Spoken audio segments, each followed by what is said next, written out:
ಆಗಿರುವಂತ ದುರಂತ, ಇದಕ್ಕೆ ಸರ್ಕಾರವೇ ನೇರವಾಗಿ ಕಾರಣ, ಸರ್ಕಾರದ ಸಿದ್ಧತೆಗಳ ಪೂರ್ವ ಸಿದ್ಧತೆ ಇಲ್ಲದ ಬೇಜವಾಬ್ದಾರಿತನವೇ ಕಾರಣ ಅನ್ನುವಂತ ಆರೋಪ ಮಾಡ್ತಾರೆ. ನೋಡಿ, ಮೊದಲು ಈ ದುರಂತಕ್ಕೆ ವಿಷಾದವನ್ನ ವ್ಯಕ್ತಪಡಿಸ್ತೇನೆ. ಬಹುಶಃ ಈ ದುರಂತ, ಈ ಒಂದು ಸಂಭ್ರಮಾಚರಣೆಯಲ್ಲಿ ಇಂಥ ಒಂದು ಅನಾಹುತ ಆಗಬಾರ್ದಾಗಿತ್ತು, ಆದರೆ ಆಗಿದೆ. ಸೊ ಇವತ್ತು 18 ವರ್ಷಗಳ ಸತತ ಕ್ರೀಡಾಭಿಮಾನಿಗಳ ಒಂದು ಆಶಯ ಅದು. 18 ವರ್ಷಗಳ ನಂತರ ಸುಮಾರು 4 ಬಾರಿ IPL ಫೈನಲ್ಸ್ ತಲುಪಿದ್ರೂ ಕೂಡ ನಾವು ದಡವನ್ನ ಮುಟ್ಲಿಕ್ಕೆ, ಕಪ್ಪನ್ನ ಗೆಲ್ಲಲಿಕ್ಕೆ ಸಾಧ್ಯ ಆಗಿರಲಿಲ್ಲ.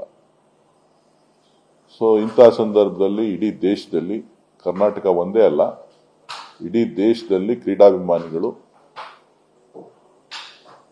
RCB ಈ ಬಾರಿ ಕಪ್ ಗೆಲ್ಲಬೇಕು ಅನ್ನುವಂತ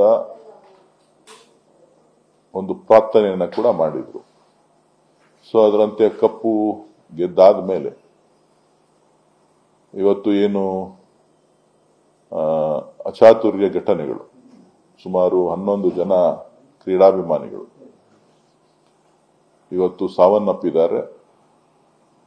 ಬಹುಶಃ ಅದು ಆ ಕುಟುಂಬಕ್ಕಿರ್ಬೋದು, ಕ್ರೀಡಾ ಕ್ಷೇತ್ರಕ್ಕೆ ಒಂದು ಕಪ್ಪು ಚುಕ್ಕೆ ಅಂತ ಹೇಳಿ ನಾನು ಭಾವಿಸಿದ್ದೇನೆ. ಯಾರು ಲೋಪದೋಷ ಅನ್ನೋದಕ್ಕಿಂತ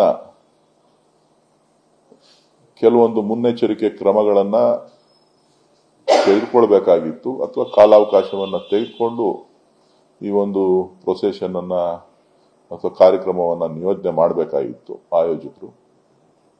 ಆದರೆ ಆತುರಾತುರದಲ್ಲಿ ಆದಂತ ಈ ಒಂದು ಸಂಭ್ರಮಾಚರಣೆ ಇವತ್ತು ದುರ್ಘಟನೆಗೆ ಕಾರಣ ಆಗಿದೆ. ಸೊ ಅದನ್ನ ಸರ್ಕಾರ ಸರಿಯಾದ ರೀತಿಯಲ್ಲಿ ಒಂದು ತನಿಖೆ ಮಾಡಿ, ಮುನ್ನೆಚ್ಚರಿಕೆಯಾಗಿ ಏನ್ ಮಾಡಬೇಕಾಗಿತ್ತು ಅದರ ಬಗ್ಗೆ ತನಿಖೆ ಮಾಡಿ ಇದರ ಲೋಪದೋಷಗಳನ್ನ ಸರಿಪಡಿಸಬೇಕು ಅಂತ ಹೇಳಿ ನಾನು ಸರ್ಕಾರವನ್ನ ಒತ್ತಾಯ ಮಾಡ್ತೇನೆ.